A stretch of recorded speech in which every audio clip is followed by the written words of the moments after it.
Graça e paz, irmãos. Graças a Deus por estarmos aqui nessa noite e podermos ouvir da sua palavra.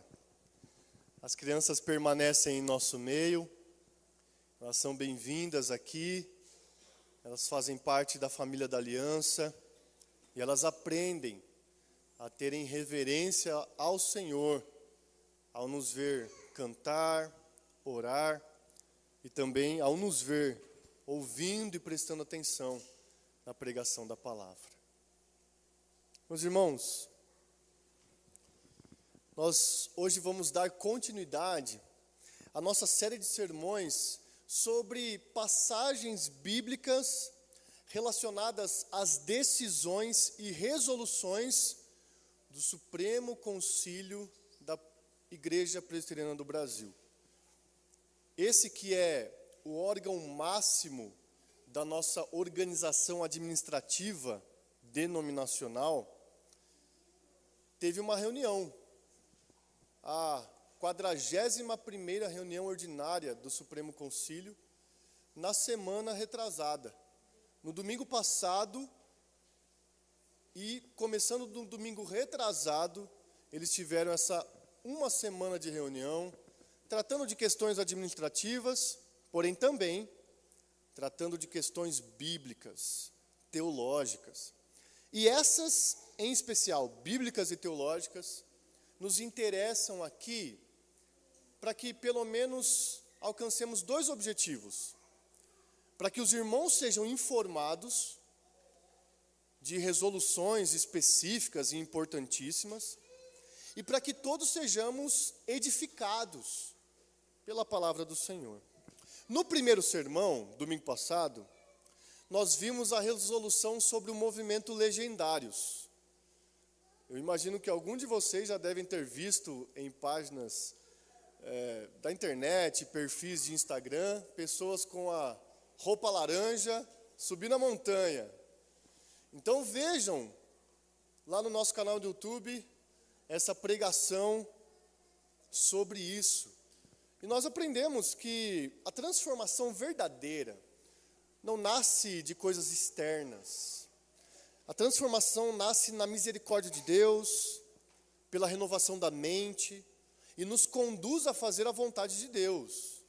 Não dá para subir a montanha no final de semana e logo na sequência continuar fazendo as mesmas bobagens e besteiras que eles continuam fazendo. Então a gente aprendeu sobre isso. E vejam como as decisões do nosso concílio são práticas para a vida da igreja. Hoje, nós veremos sobre mais uma decisão que também carrega um quê de polêmica. E vocês vão, em breve, saber qual decisão ou de qual decisão eu me refiro nessa noite. Eu queria que nessa noite todos prestassem atenção para o seguinte tema.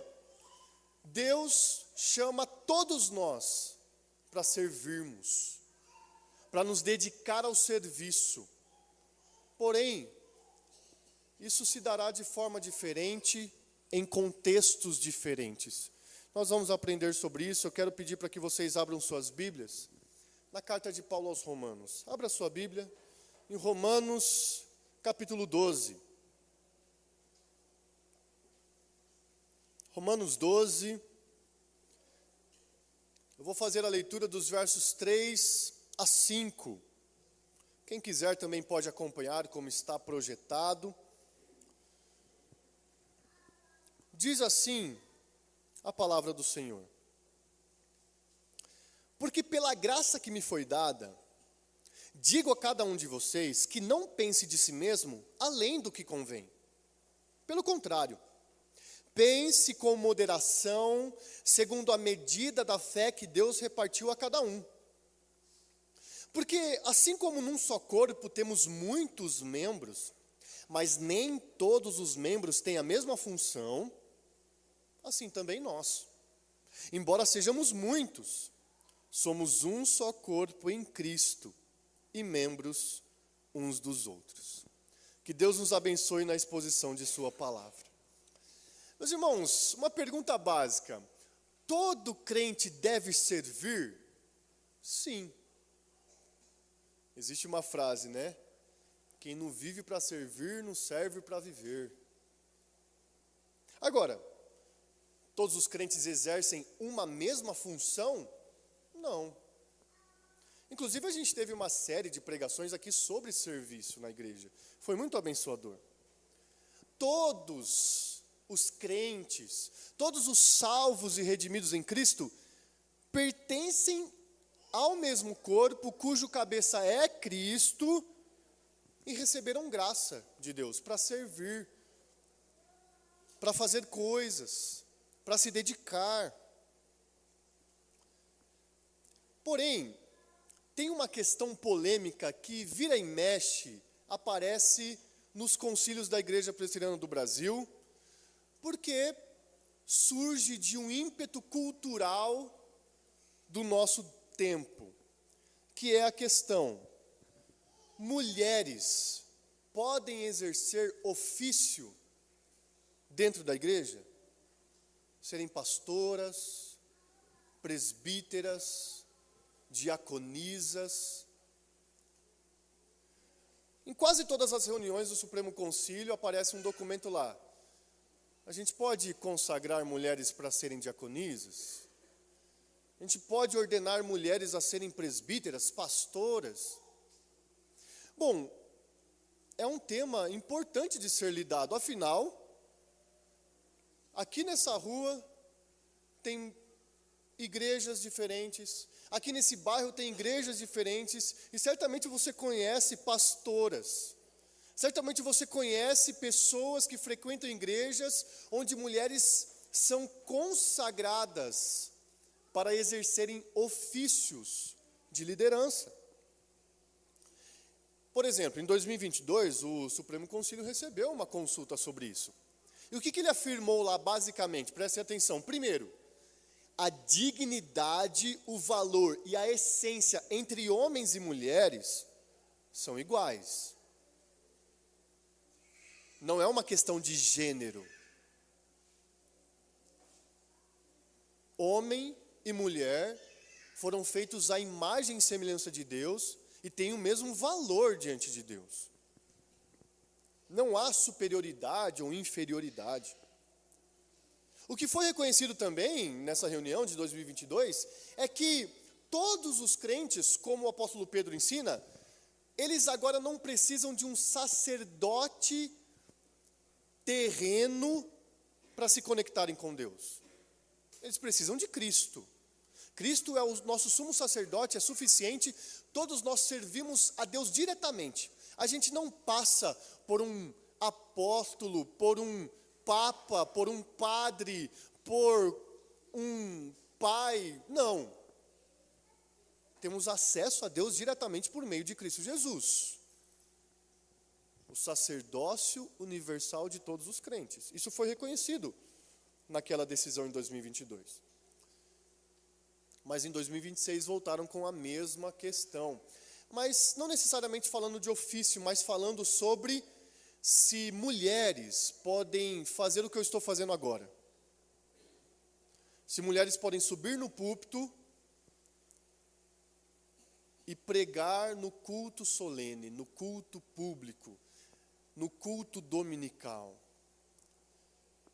E nesse ano, a resolução, ela não proíbe o ensino geral feito por mulheres, numa escola bíblica, num encontro de mulheres, falando da nossa realidade, no Ministério Coroa de Honra, na escola bíblica, numa programação de crianças, adolescentes, jovens. Mas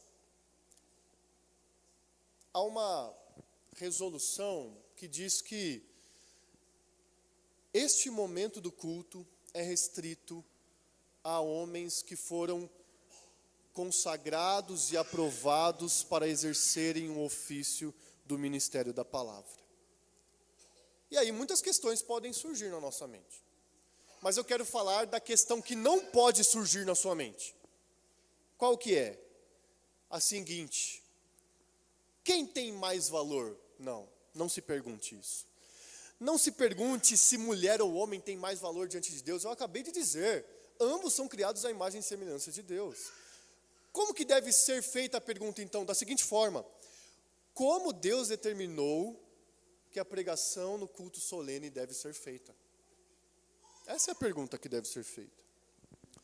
E o texto que nós lemos responde isso da seguinte forma, basicamente: todos vão servir, mas nem todos vão servir da mesma maneira nos mesmos contextos.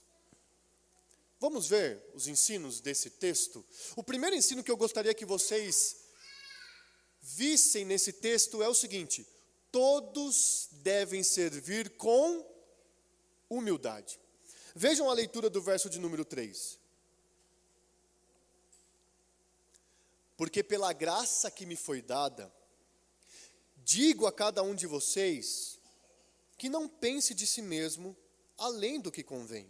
Pelo contrário, pense com moderação, segundo a medida da fé que Deus repartiu a cada um. Bom, o apóstolo Paulo está falando com todos nós. Ele estava falando com toda a igreja de Roma, ele está falando com todos os leitores desta carta, ele está falando com todos nós. O que ele está dizendo basicamente? A graça de Deus não produz espectadores, produz servos. Todos nós estamos aqui nessa noite não como espectadores, não como pessoas que vieram assistir ao culto. Nunca fale isso, vou assistir ao culto. Não, vou prestar culto. Estamos em serviço aqui. E a primeira barreira que pode impedir o nosso serviço é o orgulho. O apóstolo Paulo diz: a gente não pode pensar de si mesmo além do que convém. E vamos combinar? A gente faz isso com facilidade, não é mesmo? Tem aquela expressão conhecida, eu nem sei de onde vem, mas vocês vão entender. A gente sempre puxa a sardinha para o nosso lado. Se alguém de vocês souber de onde vem isso, depois vocês me falam. Essa expressão significa, a gente sempre pensa a respeito de nós mais do que realmente somos. Isso é natural do ser humano. Existem aqueles, né? Fala um defeito seu. Eu sou muito pontual. Consegue nem falar um defeito, né? Sou muito perfeccionista, eu gosto das coisas tudo no lugar. Calma. É a pessoa falando de defeitos meio que barra qualidades ali. Vejam, a gente naturalmente pensa a nosso respeito além do que convém. E esse orgulho impede o nosso serviço. Então a gente pode pecar dizendo, não quero servir em nada. Mas a gente pode pecar também, prestem atenção, querendo servir em um lugar que Deus não nos chamou para servir. A gente pode pecar por omissão ou por uma ação errada. Pensemos com moderação a nosso respeito. E vejam, é isso que Paulo faz. Ele entende isso.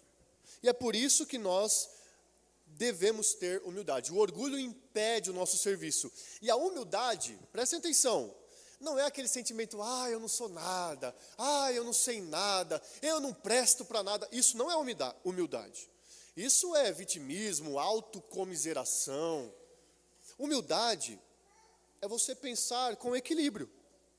Veja o que Paulo diz. Ele entende que a graça de Deus deu algo para ele. E ele exerceu esse serviço apostólico com ímpeto, com ousadia, com força. Ele não ficava assim, meu Deus, eu não sei nada. Não, Deus me chamou, eu vou fazer. Humildade, portanto, não é pensar menos de si mesmo, mas é pensar adequadamente a respeito de si mesmo. Então a gente já tem algumas lições aqui. Saiba do seguinte, a gente não pode ficar se perguntando, o que eu quero fazer na igreja? Pergunte o seguinte, o que Deus tem me capacitado a fazer? Não fique com aquela dúvida, será que eu quero fazer isso? Será que eu quero participar desse ministério? Será que não? O que Deus tem, com a graça dele, dado para você, presenteado você, concedido a você, e essa igreja vai ser abençoada poderosamente por esse serviço. Não fique perguntando, portanto, qual posição traz mais reconhecimento. Procure onde você pode ser mais útil ao corpo de Cristo. Você não precisa ser aquilo que Deus não chamou você para ser. Mas você também não pode deixar de ser aquilo que Deus tem chamado você para ser. Então, a primeira lição que nós temos aqui é: todos devemos servir com humildade. Vamos à segunda lição. O segundo ponto da mensagem é o seguinte: Deus distribui funções diferentes dentro de um único corpo. Deus distribui funções diferentes dentro da igreja. Vamos ler o que está dito no verso 4? Porque assim como num só corpo temos muitos membros, mas nem todos os membros têm a mesma função. Um corpo, muitos membros, diferentes funções. Ser unido não é ser uniforme. Unidade não significa uniformidade. Olhos, ouvidos, mãos, pés, braços pertencem a um mesmo corpo, mas exercem funções diferentes. Imaginem vocês se a gente quisesse comer com os olhos. Existe até uma expressão, né? Às vezes a gente arregala tanto os olhos diante de um prato de comida, que alguém fala, já está degustando com os próprios olhos. Tente colocar arroz e feijão nos seus olhos para ver o que vai acontecer. Tente andar plantando bananeira.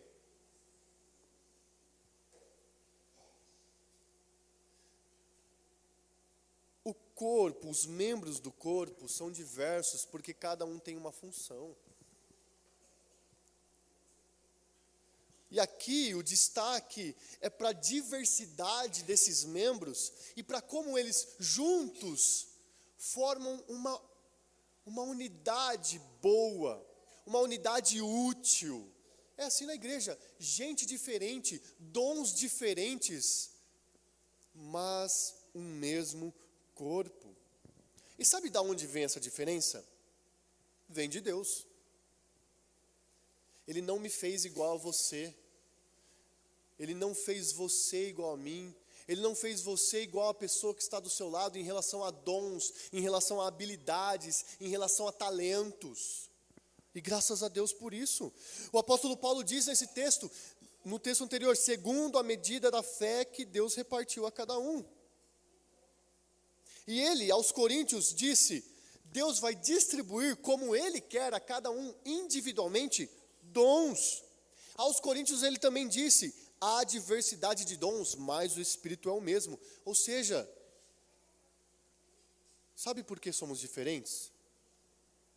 Porque Deus quis assim. Mas tem uma outra coisa em relação a essa diferença. Isso resulta na questão de que nem todos faremos tudo. Aos Coríntios o apóstolo Paulo faz as seguintes questões. Porventura, são todos apóstolos? Claro que não. Porventura, todos são profetas? Não. São todos mestres? Não.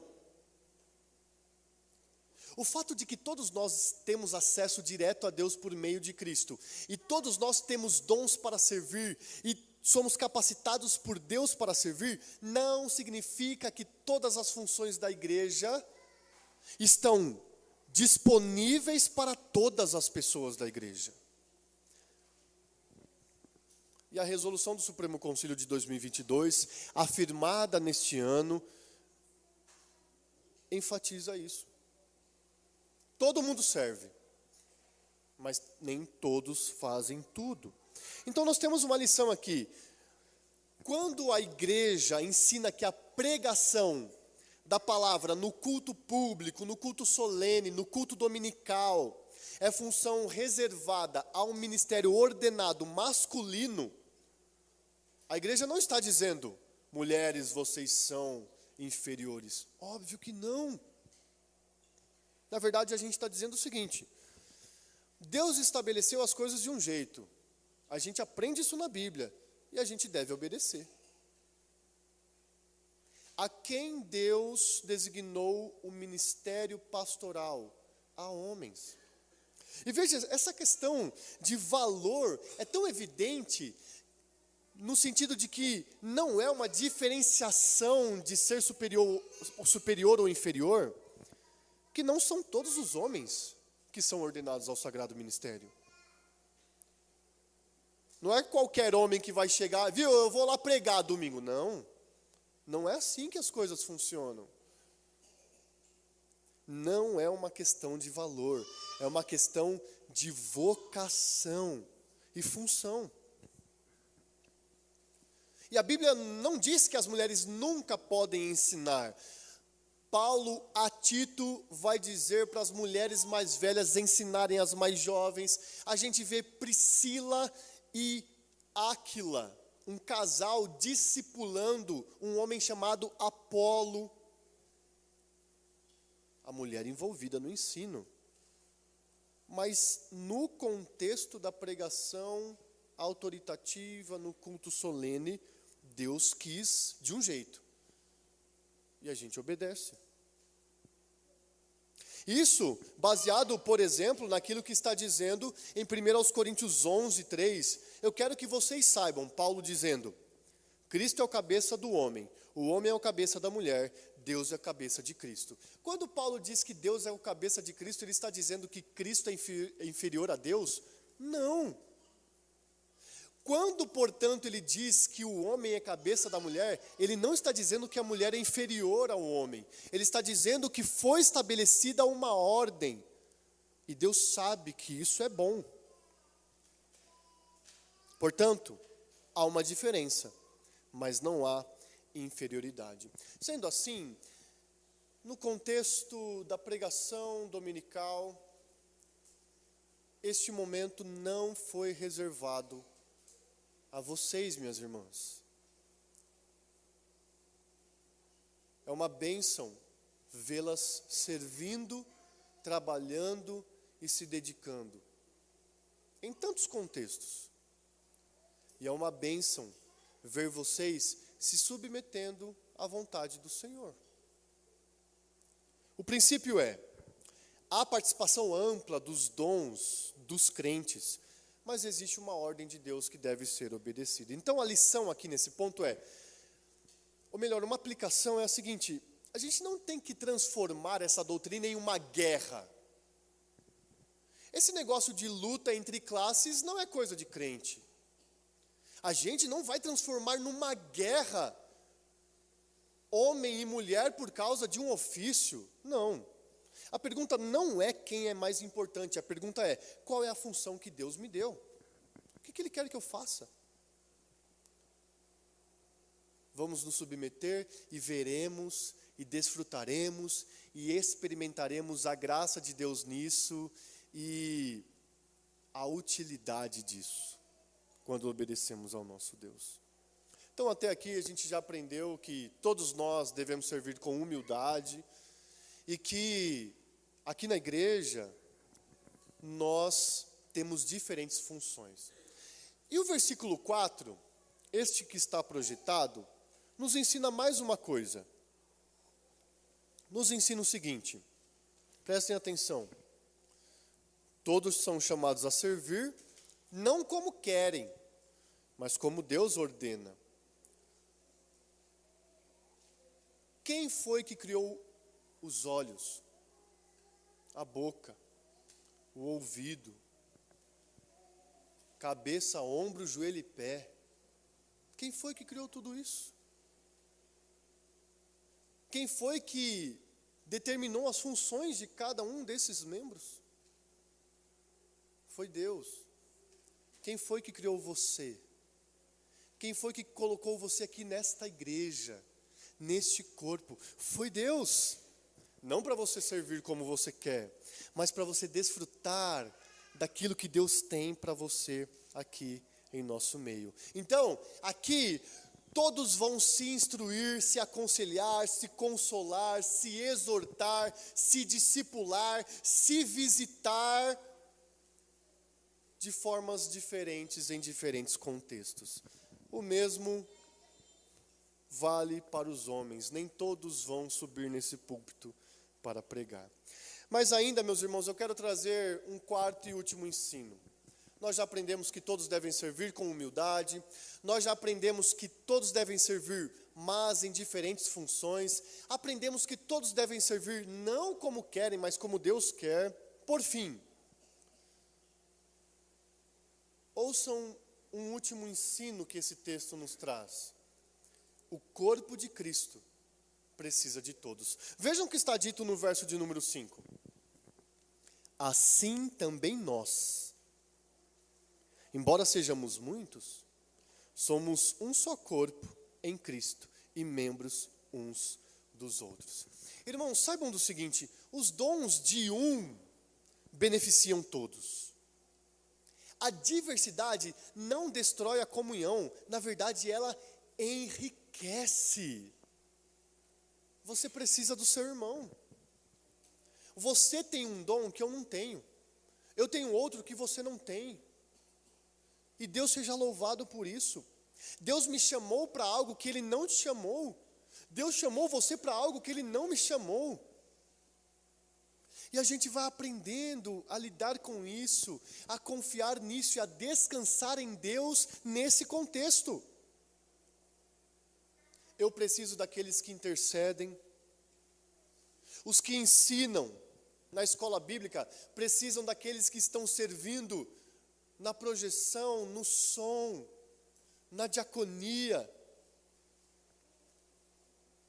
A liderança dessa igreja, os presbíteros e os diáconos precisam de vocês. O jovem precisa do idoso, o idoso precisa da criança, o homem precisa da mulher e a mulher precisa do homem.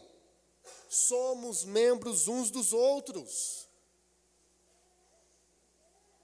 O corpo precisa de todos. Não se omita, porém também não queira algo que não foi dado para você. E outra coisa,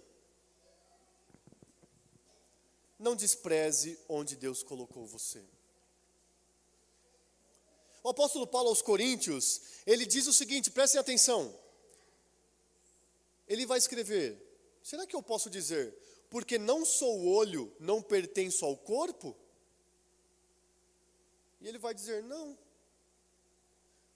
O que não é olho, mas é mão, mas é braço, faz parte desse corpo, não precisa desprezar o seu lugar. A gente não precisa pensar, o meu serviço não é importante. Também não podemos pensar, o meu serviço é o mais importante, de forma alguma.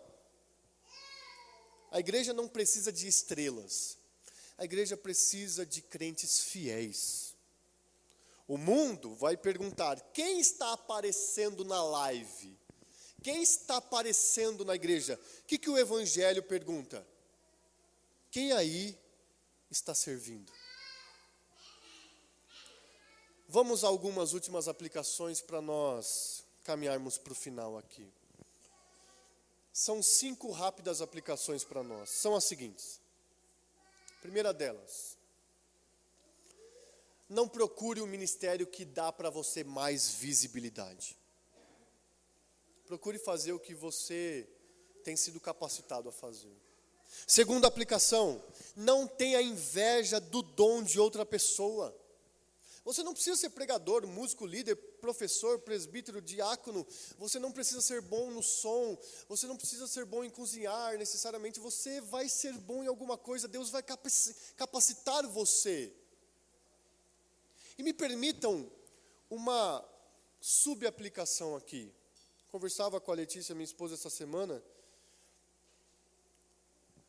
E diante de tantos diagnósticos que nós temos na atualidade, autismo, TDAH,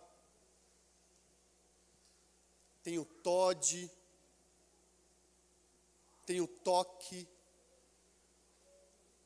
tem a TAG, ansiedade e condições neurodivergentes, tantas por aí, que por vezes parecem querer limitar pessoas, quase que colocando um código de barras nela, para dizer, você consegue vir até aqui, a partir daqui você não tem condições mais de ajudar. Não. Deus chama até mesmo essas pessoas, porque elas também são imagem e semelhança de Deus. Elas também são capacitadas. Elas também são agraciadas por Deus. Deus chama pessoas para servirem. Sejam, como dizem por aí, típicas ou atípicas, em relação às suas neurodivergências. Deus chama todos. Não tenha inveja dos outros. Procure saber o que Deus quer que você faça. Outra aplicação, use seus dons. Não enterre seus talentos. Faça. Seja útil. Se apresente. Deus quer usar você, porque Ele capacita você. Penúltima aplicação. Minhas irmãs, não permitam que uma restrição específica desanime vocês. Essa restrição não é para o desânimo das mulheres. Essa restrição é para a bênção delas, para a proteção delas, para a provisão delas. Pelo contrário, estejam mais encorajadas a servirem naquilo que Deus quer que vocês sirvam. Uma última aplicação, meus irmãos, homens, não reivindiquem uma função apenas por serem homens. Talvez o seu chamado não seja para a liderança, mas certamente será para o serviço. Seja de cuidado, administração, misericórdia. Deus quer usar você. Não vamos mais perguntar, o que eu quero fazer na Ipelouveira? Pergunte-se, o que Deus me deu? E como eu posso usar isso para o serviço do Senhor? Nessa noite nós vimos que todos devem servir com humildade, todos vão servir, mas em funções diferentes, e todos vão servir segundo a vontade de Deus, e não segundo a nossa vontade. Sabem por quê? Porque a igreja não é nossa, os dons não são nossos, os ofícios não são nossos, o culto não é nosso, tudo pertence a Cristo. Ele é o cabeça da igreja, e Ele é o exemplo supremo de serviço. Ele disse, eu desci do céu não para fazer a minha vontade, mas para fazer a vontade daquele que me enviou. E é por isso que o apóstolo Paulo vai dizer que ele foi obediente até a morte de cruz.